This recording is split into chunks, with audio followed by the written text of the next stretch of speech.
offensively as well. Like, especially Julius is really good.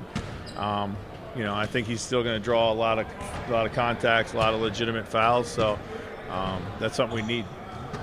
Is there a little bit of him that takes the place of Kyle? Yeah. Some? Yeah. Playmaking, transition, creation. Pick and roll partner with Rudy, ball handling, all that kind of stuff. There's a lot of duplication there, so system-wise, we feel like there's been a great fit. And a toughness, huh? Oh yeah, for sure. Yeah, definitely toughness, size. Some versatility both offensively and defensively. How much more do you know about Donte now? You've had him for a game and a handful of days. Been very, very impressed with his playmaking. I think just in our system, he's probably found more natural playmaking opportunities in the flow. We knew he was a great off-ball cutter in Golden State. We knew he was a great spot-up shooter from his time in New York, but his all-around game has kind of been really impressive. So, what's your process like of getting to know a player that's new to your team that you haven't coached before? Yeah, just kind of letting them do what they do, like give them as much freedom as possible.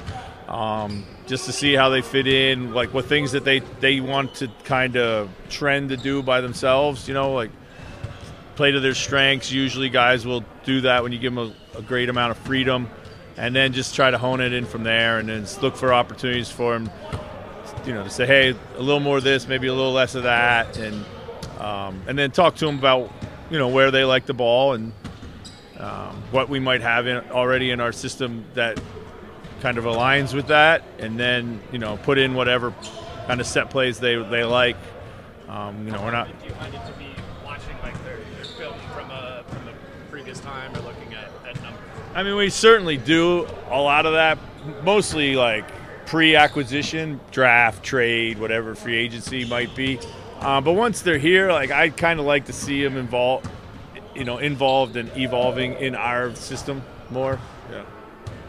Good question, though. Chris, Rudy and Mike were paired on in terms of their minutes last year. Do you anticipate keeping that? And are there any other pairs you see kind of naturally aligning? Nas, Rudy was a great pairing as well. I think there's great cornerstones that we feel in our rotation that we have to maintain for sure. Yeah, Rudy, Mike would definitely be one.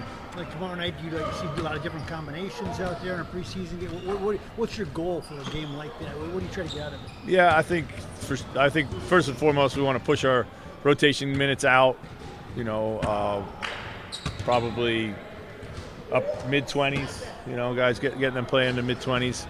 Certainly want to look at some combinations, but primarily, even more than that, we just want to make sure that we're doing our stuff well. No matter who's out there. Excited to get it back on the schedule in the preseason? Yeah. Congrats to the Lynx. Good luck to them as they start. But yeah, we'll just we'll deal with that when we get there. What's a quick breakdown of that Lynx Liberty series? I wish I could tell you. I don't know. Looks like the two best teams in the league are going at it. Two most complete teams in the league are going at it. Should be interesting. I think if we play the way that we've been playing all year, share the ball, will be really hard to beat. We seem to generate a lot of open shots. It's fun to watch. So.